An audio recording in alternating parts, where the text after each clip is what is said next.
This is a lesson on Feathers Fell by Dissection. It's in standard tuning, it's in the key of A minor, and we've got a melody, a counter melody. We've got two parts of the song in ABA form, and we're going to be using fingerstyle.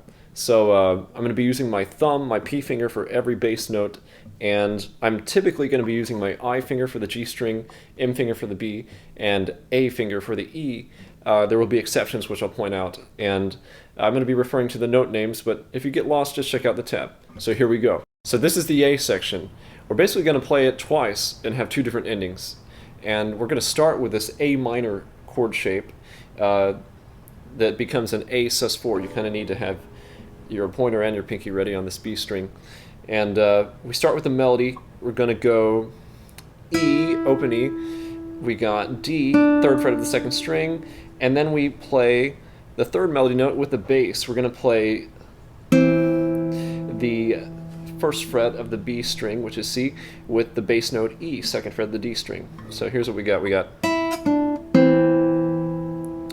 And yeah, I'm staying true to my finger style. I actually pick twice with my M finger. It works out nice here. And then I'm going to play the next melody note, A, second fret of the G string, and I'm going to repeat that this time with a bass note, F. And then I'm going to strike two octaves of B, second fret of the fifth string and an open B. And then I'm going to play an E major chord. That's going to be just two notes though, E and G sharp. And then I'm going to play more melody. I'm going to play open B, the G sharp, and then D. And then we have our first ending. So let's look at what we got. We got A minor, A sus4, F, B, E. And then here's our first ending. We're going to play open A while we pull off the first fret of the E string. We do that again, this time with C in the bass. And then we walk down the B string, D to C, and then we've got G in our bass with an open B. And this first ending is super weird, but this is how I did it. We need to go from G sharp to A while we are going from C to B. And since we just had this G chord, I'm going to use my pinky to pull off to my middle finger, C to B, while my pointer finger slides up from G sharp to A. And then I'm going to pull off C, B, A while I strike this higher A one more time. So one more time, that's kind of weird, but that happens when you play classical guitar to make all these things work together. So let's play it up to the first ending.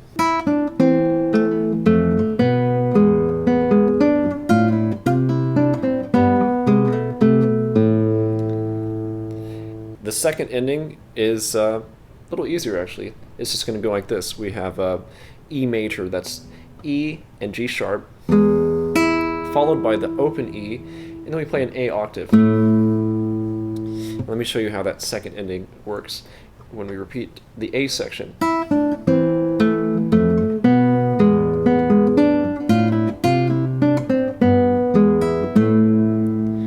Here's the whole A section.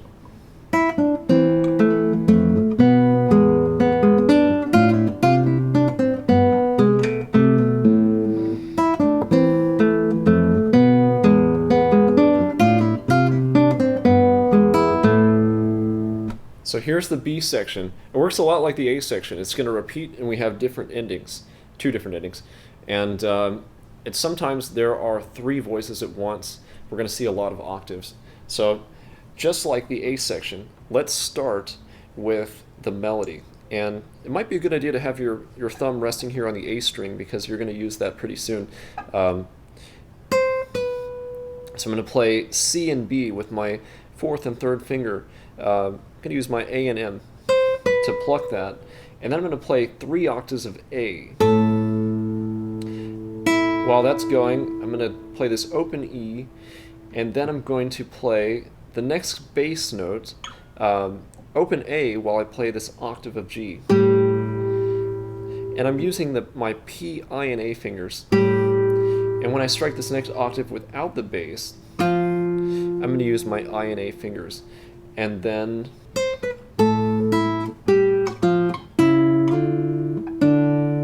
we're going to slide our ring and pinky up a half step. Our ring finger is here on the 4th fret of the A string, C sharp, and our pinky is here on E, so it's kind of like a C sharp minor chord.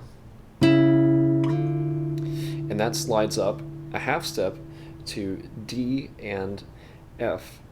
And then we just play an octave of D using the open D string and the 3rd fret of the B string. That's going to be the first half of our B section.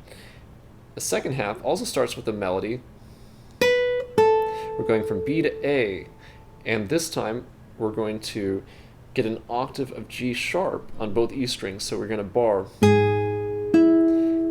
And then we play an E, so that kind of becomes an E major chord there. And then play an open E with your bass while you slide into this C octave. 5th fret of the G string, 8th fret of the E string. And then I'm going to strike the next octave a half step lower with my I and A fingers. And then we've got that 3 octaves of A again.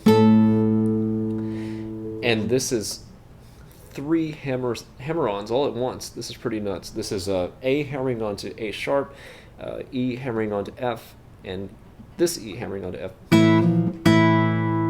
That's our first ending. Let's check this out.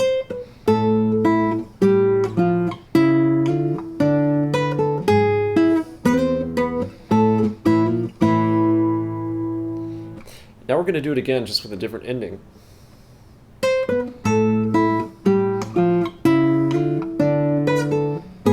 On the second time around, you might want to catch the G string when you play this bar. And then we go on like we would before. And then we're going to have this same ending that we ended the A section with. So that's the whole song. You play the A section, you play the B section, and you play the A section just like the first time. I hope that made sense. I hope you have fun practicing this. If you need more help, I give guitar lessons on Skype, Zoom, and here in San Antonio, Texas. You can sign up at the link below. And for more content like this, be sure to like, comment, and subscribe. Thank you very much.